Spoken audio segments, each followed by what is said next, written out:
नमस्कार शेतकरी मित्रांनो, महाराष्ट्रातील सर्व शेतकरी बांधवांसाठी नमो शेतकरी महासन्मान निधी योजनेबाबत आजची महत्त्वाची अपडेट घेऊन आलेलो आहोत. गेल्या काही दिवसांपासून अनेक शेतकरी सातत्याने एकच प्रश्न विचारत आहेत की नमो शेतकरी योजना बंद झाली का? नवा हप्ता नेमका कधी मिळणार? कोणत्या शेतकऱ्यांना या हप्त्याचा लाभ मिळेल आणि हप्ता मिळवण्यासाठी कोणत्या गोष्टी पूर्ण करणे आवश्यक आहे?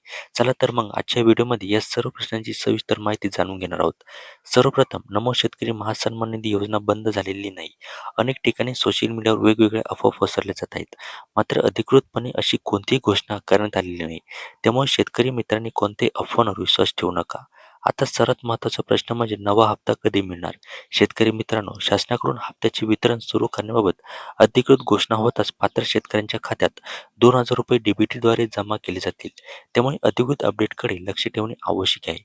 अनेक शेतकऱ्यांच्या खात्यात मागील हप्ते जमा झालेले नाहीत. त्यामुळे काही प्रमुख कारणे आहेत. त्यामध्ये ई-के-वाय-सी अपूर्ण असणे, आधार क्रमांक बँक खात्याशी लिंक नसणे, डी-बी-टी सुरू नसणे, बँक खात्यातील माहिती आणि आधारमधील माहिती वेगळी असणे किंवा इतर तांत्रिक अडचणी यांचा समावेश होऊ शकतो. जर तुम्हाला अजूनही मागील हप्ता मिळालेला नसेल, तर सर्वप्रथम तुमची ई-के-वाय-सी पूर्ण आहे का ते तपासा. त्यानंतर आधार क्रमांक बँक खात्याशी लिंक आहे का, डी-बी-टी सुरू आहे का आणि तुमची सर्व माहिती योग्य आहे का याची खात्री करून घ्या.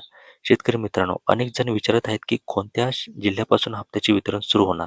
तर याबाबत अधिकृत यादी किंवा वेळापत्रक जाहीर झाल्यानंतर निश्चित माहिती सांगता येईल. त्यामुळे सोशल मीडियावर फिरणाऱ्या अस्पष्ट याद्यांवर विश्वास ठेवू नका आणि अशाच अपडेटसाठी आपल्या चॅनलला सबस्क्राईब करा, व्हिडिओला लाईक करा आणि ही माहिती इतर शेतकरी बांधवांपर्यंत नक्की शेअर करा. धन्यवाद.